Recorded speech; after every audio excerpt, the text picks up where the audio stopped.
Okay, so welcome again guys. So natapos na natin ang part 1. Let's proceed now to part 2. So welcome to part 2. This is our part 2. It's all about getting started and the tools that you need sa sa pagiging virtual assistant. So dito guys, makita natin dito may 5 important tools tayo na gagamitin natin or posibleng gagamitin mo when starting out as a virtual assistant. So ito yung number 1 tool. Dapat you should have your own laptop and your personal computer. Hindi po pwede yung cellphone mo lang dito sa online job, guys.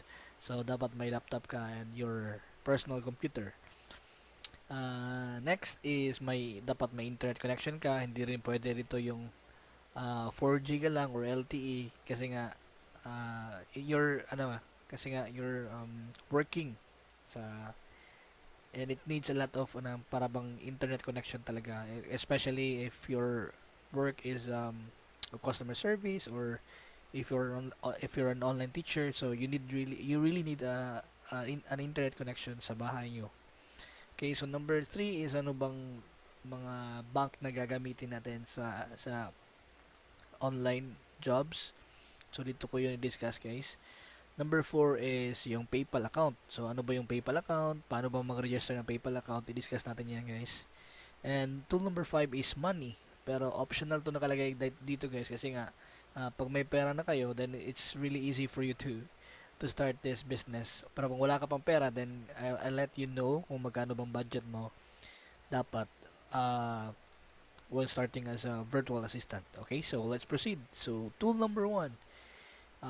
Ito yun guys, a laptop versus personal computer. So ano bang dapat na gagamitin mo, right? So dito natin i-discuss laptop versus personal computer. So ito yung laptop, ito yung personal computer. So i-share ko sa guys, ang advantage ng having a laptop is you can work anywhere, makatrabaho ka kahit saan, tapos lightweight lang siya, magaan, tapos may built-in camera na siya.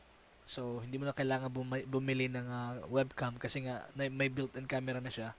And of course, may built-in speakers na rin siya. So, hindi mo na kailangan bumili ng speakers because nga usually sa mga laptop ngayon is meron na siyang speaker na available.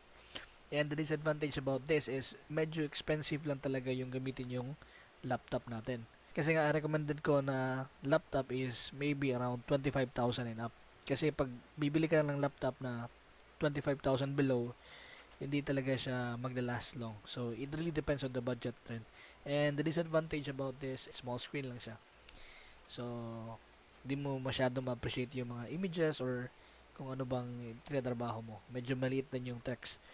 Next is ang advantage din using a personal computer. Number 1 is cheap lang siya. You can buy actually a personal computer less than 20,000 pesos. So, okay na talaga yung setup na yan. And it will last long. And sa experience ko using my personal computer, kasi nga I started out working with personal computer kasi di ko pa talaga afford yung laptop. So I started using sa personal computer. Sa akin, when I started out 6 years ago, binili ko yun. Up until now is ginagamit ko pa rin siya. So yun ang the amazing thing about working or using a personal computer. And sa 25,000 na budget mo, you can select higher specs na, which is may 4 GB RAM or even 8 GB RAM. Depende rin sa mga computer stores. Or kung may mga friends kayo na who knows about this, then kailangan mo sila nga dapat magpa-advise ka na lang sa kanila. Okay, ang isa din sa advantage in using a personal computer is meron siyang wider screen. Right now I'm using 23 inches na screen, and when I started out I had maybe around 18 inches na Acer. So malaki talaga difference unlike sa laptop na siguro mga 13 inches lang. So okay yung mga gumamit ng wider screen kasi makikita mo yung mga text. It's easier for you to read, parang ganun. And the disadvantage about this is, of course, you can't work anywhere using your personal computer. Let's say, for example, you want to work sa coffee shop or you want to work sa gatherings outside. Hindi mo magamit yan kasi kailangan naman dalhin mo yung personal computer mo kung saan ka pupunta, 'di ba? So mahirap and ano din siya, mabigat. Yun, mabigat siya, heavyweight, and ang personal computer usually is wala siyang built-in na camera. So you need to purchase a separate webcam para magka-camera ka, and then wala siyang built-in speakers. Yan ang mga disadvantage natin. Kailangan, kung gusto mo ng speakers, is kailangan mo pang bumili ng mga speaker. So, ano yung recommendation ko na gamitin mo? Okay, so, ito yung mga recommendation ko. Ano bang gagamitin mo? Laptop ba or ang personal computer? Okay, so ito na. Kung ang budget mo is 25,000 and up, piliin mo yung laptop. And at least, may note ako dyan na at least 4 GB yung RAM niya, tsaka yung may 500 parang HDD or ano ba na hard drive dyan sa loob.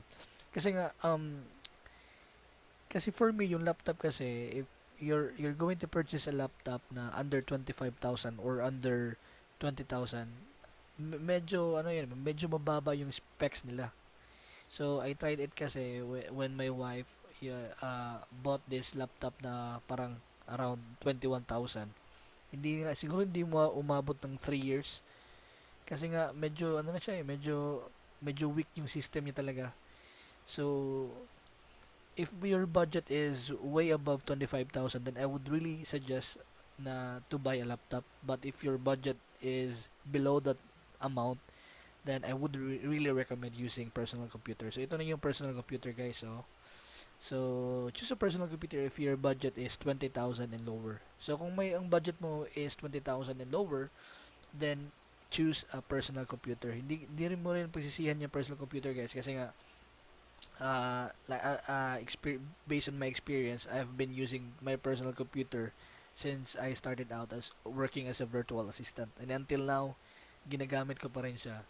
Nagagamit pa rin ng anak ko. And so at least may 4 GB RAM din, and at least may siguro may 500 GB na ano ba yun, hard drive ang tawag, hindi ako sure. So, yun guys. So, next is, discuss natin yung, kung personal computer ang pipiliin natin, ay discuss natin yung webcam at saka yung headset. Yung first webcam at saka headset ko guys, binili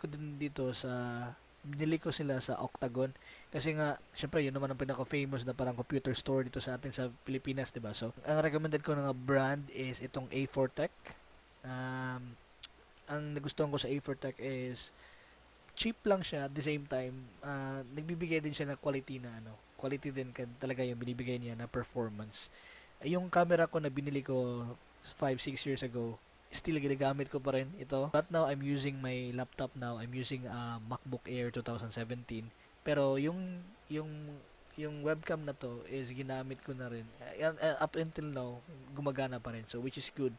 Siguro na to sa mga 10 MB na resolution, di ako sure pero I think more than that. Siguro mga 14. And the next is yung A4 Tech. And to be honest, yung A4 Tech na headset is ginagamit ko rin siya within siguro mga 3 years. Pero ngayon, hindi na ako gumamit niyan kasi nasira na yan siya. Pero yung ginagamit ko pa siya siguro mga 3 years ago, I'm really satisfied with its performance. Talagang makukuha talaga yung sound detail, and at the same time yung ano yan, yung microphone. So kung pipili kayo ng headset guys, be sure na meron din siyang built-in na microphone, kasi nga dito sagap yung mga voice mo, 'di ba? Kung may magtatawag sa iyo, parang gano'n, may interview ka, so piliin mo yung may microphone.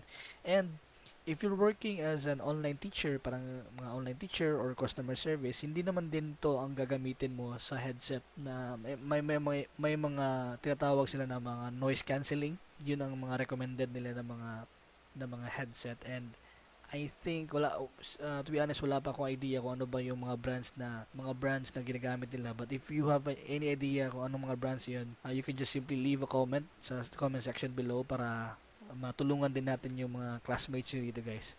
Alright, so yung mga prices nila is way below 1,000 pesos lang din. So it's very cheap, affordable, and that's all you need to know about having a webcam or a headset. Next is yung tool number 2, which is yung internet connection. Like I said kanina guys, okay naman din yung may 4G ka. Kaya lang, when it comes to working, parang loaded ka na ng work, hindi talaga mag-work yung 4G or LTE lang na signal mo. So you need to have your own internet connection. So ano ba yung mga recommended ko na mga brands dito sa Pilipinas? So ito guys, ito yung siguro nakikita ko sa mga reviews sa mga online na mga survey, yung PLDT, Globe, tsaka yung Sky. Pero I'm personally using now PLDT. Though, yeah, siguro sa mga 5 years, siguro mga 6 years ko ginagamit yung PLDT, may mga times na nagda-down siya. Pero siguro nasa mga 10% naman lang din yan sa total usage ko. Most of the time, talagang nasatisfied talaga ako sa work sa service ng PLDT. And I've heard a lot of stories din sa Globe and sa Sky na okay din yung service niya. So kayo na bahala guys kung ano mang piliin nyo. Depende rin siguro sa lugar nyo. So, kung gusto nyo malaman kung ano yung mga prices or ano ba mga plans nila, so may nakalagay ako dito na example. Today is 2020. So, ito yung mga current plans nila. So 100 Mbps, mag-monthly ka dyan ng 3,000. Nakalagay dyan guys. So, ang ginamit ko actually ngayon is still 5 Mbps at 1,600 kasi nga walang fiber dito sa area namin wala pang fiber. So gusto ko talaga magka fiber na PLDT, pero since wala pa ring tower na available sa area namin, so nami-maintain mula ako dun sa 5 Mbps namin na worth 1,600. Pero I'm really hoping na magkaroon na kami ng fiber. So yun guys, 1,300 may 10 Mbps ka na, that's a good that's a good internet speed na yan. Walang problema na yan. Okay na yan. So next is yung Globe. Ito naman yung mga presyo ng Globe natin.